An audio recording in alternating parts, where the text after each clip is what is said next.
El día de hoy hablaremos de los Incoterms. Para empezar, ¿de dónde surge esta palabra? Esta palabra es resultado de la compilación de las primeras letras correspondientes a las palabras de su denominación en inglés, International Commercial Terms. Los Incoterms fueron creados en 1936 por parte de la Cámara de Comercio Internacional. Se crearon como respuesta a los problemas del comercio internacional originados por las diferentes interpretaciones de cada país sobre los acuerdos de transporte. La propia Cámara de Comercio Internacional actualiza los Incoterms cada 10 años, es decir, que en este momento, en el año 2023, los Incoterms 2020 a 2030 son los que están vigentes y los que regulan los acuerdos de compraventa internacional.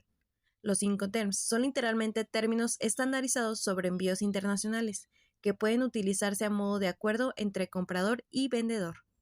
De seguro te estarás preguntando, ¿qué son los Incoterms?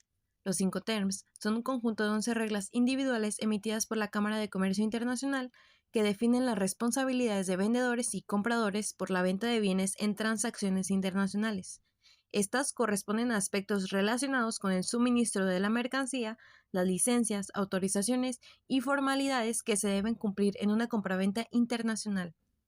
Es muy importante que cada regla Incoterms aclare las tareas, los costos y los riesgos que deben asumir los compradores y vendedores en estas transacciones. Para que quede más claro el tema, te mostramos a continuación los 11 Incoterms vigentes en el año 2023. Pero ¿de qué me sirve conocerlos si no sé cómo usarlos? Bueno, en términos generales existen 3 reglas que debes seguir para cumplir correctamente con la aplicación de los Incoterms, independientemente de si eres importador o exportador. A continuación, te las describimos brevemente. La número 1 es incorporar las reglas de los Incoterms del año vigente al contrato de compraventa. Al hacerlo, deberás indicarlo con claridad mediante expresiones como regla Incoterms elegida, puerto, lugar o punto designado, Incoterms 2020. La número 2 es escoger la regla apropiada.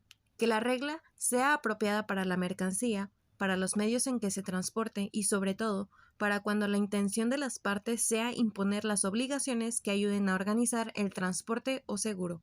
Y por último, la regla número 3 es especificar el lugar o el puerto tan precisamente como sea posible.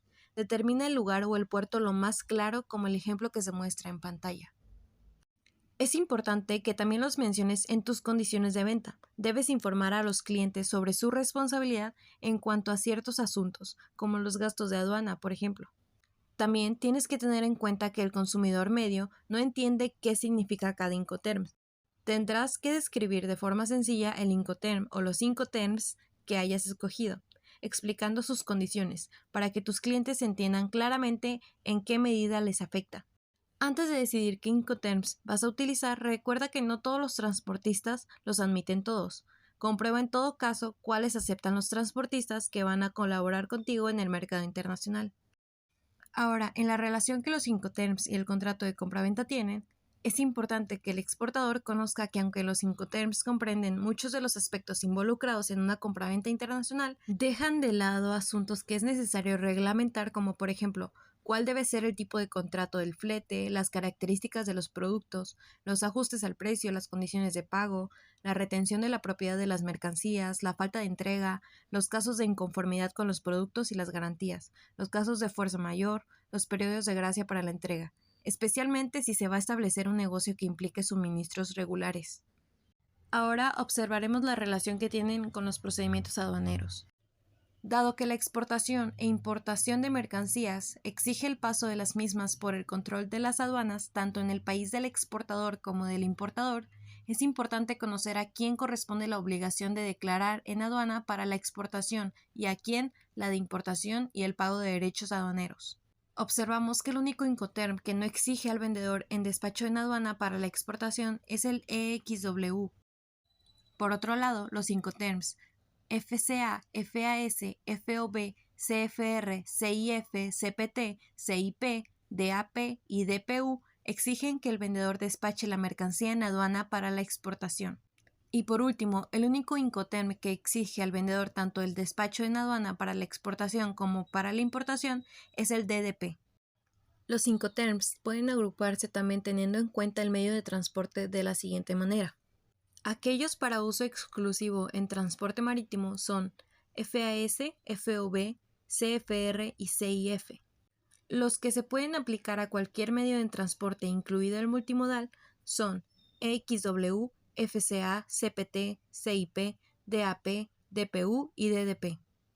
FCA y CPT son recomendables para transporte aéreo. También pueden utilizarse en transporte por camión o ferrocarril. CIP también es utilizable para transporte aéreo. Y por último, FCA y DAP pueden ser utilizados para transporte aéreo, férreo o carretero. Para finalizar con el video, es muy importante que sepas qué no hacen los Incoterms. Para empezar, no determinan si existe o no un contrato de compra-venta. Tampoco especifican las mercancías, ni mucho menos describen el momento, lugar, método o divisa de pago.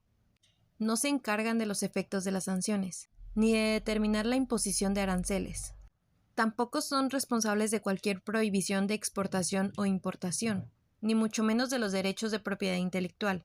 Y por último, no se hacen responsables del sistema, lugar o legislación para la resolución de controversias. Eso es todo por el video. Muchas gracias.